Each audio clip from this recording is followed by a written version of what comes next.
In this lecture, we will discuss wandering atrial pacemaker and how it would appear on the EKG.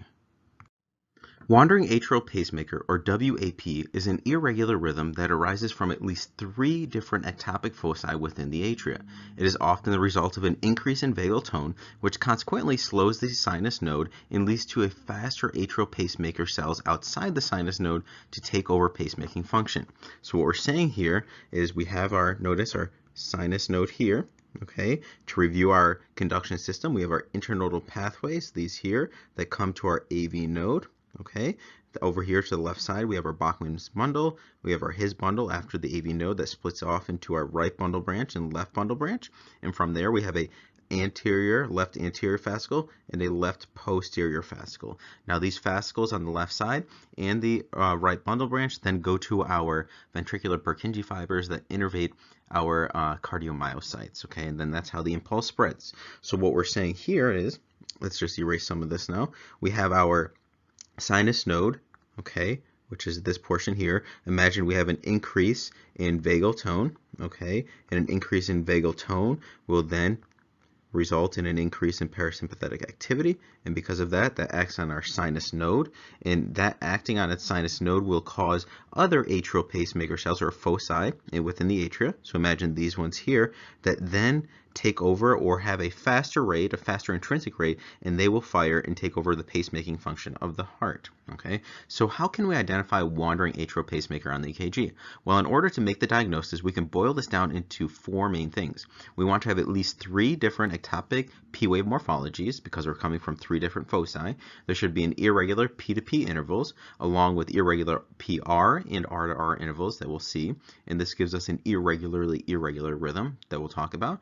There should also be an isoelectric baseline between P waves, and we should have a normal atrial rate, okay? Normal because this is not a tachycardic rate. We're just dealing with a normal atrial rate.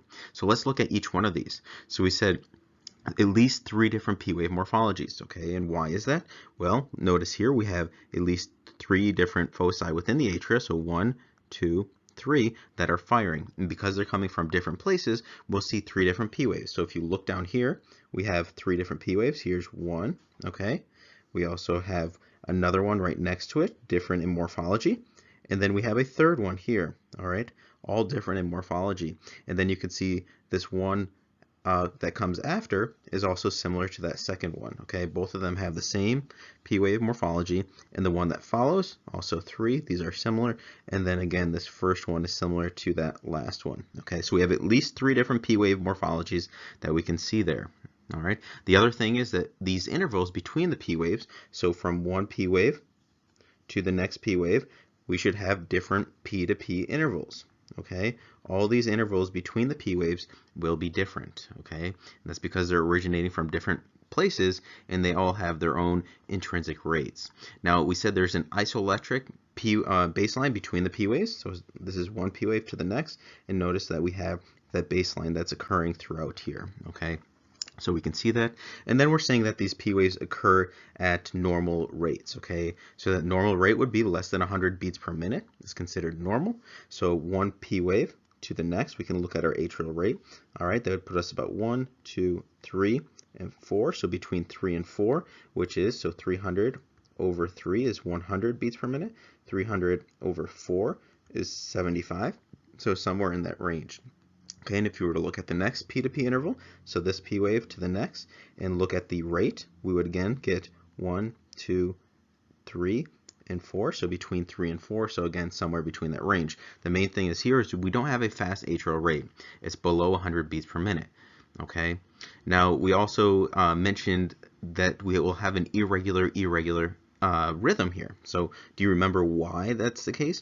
Well, our intervals are not the same, okay, so it's certainly not regular, and then there's no regularity to this rhythm whatsoever, so that's why we call it an irregular rhythm, okay? This is similar to atrial fibrillation, which we'll learn about.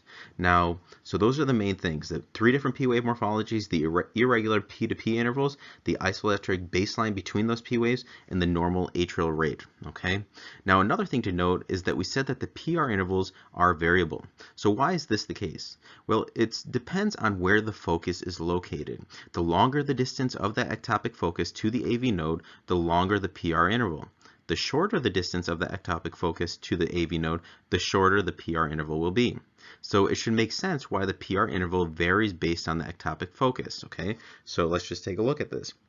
If we erase this here, okay, we'll look at each one. So imagine this. We're looking at how far it is from our AV node, okay? And all of these have different distances from our AV node, so it will have a different PR interval, okay? Imagine if we had one coming from right here. You can see how it would be shorter than some of the others, okay? So that's why we have these varying PR intervals.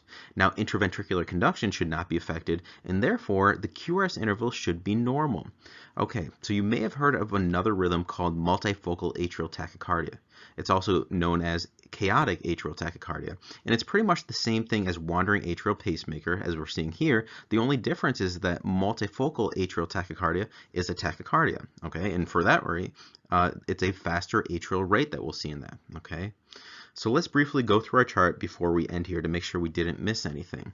So wandering atrial pacemaker, it's an irregular rhythm, okay, arising from at least 3 different ectopic foci within the atria, just as the name implies, okay. Wandering meaning the pacemaker is moving, okay, from one place to another, and we saw that. Now we also mentioned that increasing in vagal tone will slow the sinus node and result in these faster atrial pacemakers taking over. The intervals will vary. We saw the P to P, the PR, and the R to R intervals varying. We mentioned that isoelectric baseline between P waves you want to see, okay? That will help differentiate it from, like, say, AFib. This is an irregular rhythm, okay? We saw that. The atrial rate will be less than 100 beats per minute because it's not a tachycardia. We said the 3 different P wave morphologies as well as their axes. So their axes will be different depending on where they originate from, okay? So another thing to note is this is a 1-to-1 ratio between the P waves to QRS complexes. So every P wave that we see here has one QRS, okay? No matter where they're originating from, there's one QRS interval or QRS complex for each P wave. And the P wave is preceding the QRS complex. Now, the PR interval will vary, we said, based on where the ectopic focus is coming from, okay? The QRS interval will be normal, meaning that everything below in the ventricles will occur normally, because once we get through that AV node, everything is occurring normal below that, okay? The only issue here we're seeing is different foci within the atria that are pretty much starting the rhythm, okay? Now there's no grouping and there should be no drop beats. Again, everything that gets through will make its way through to the ventricles and depolarize them. Well, that's the end of this lecture. We discussed wandering atrial pacemaker and how it would appear on the EKG. I hope you learned something.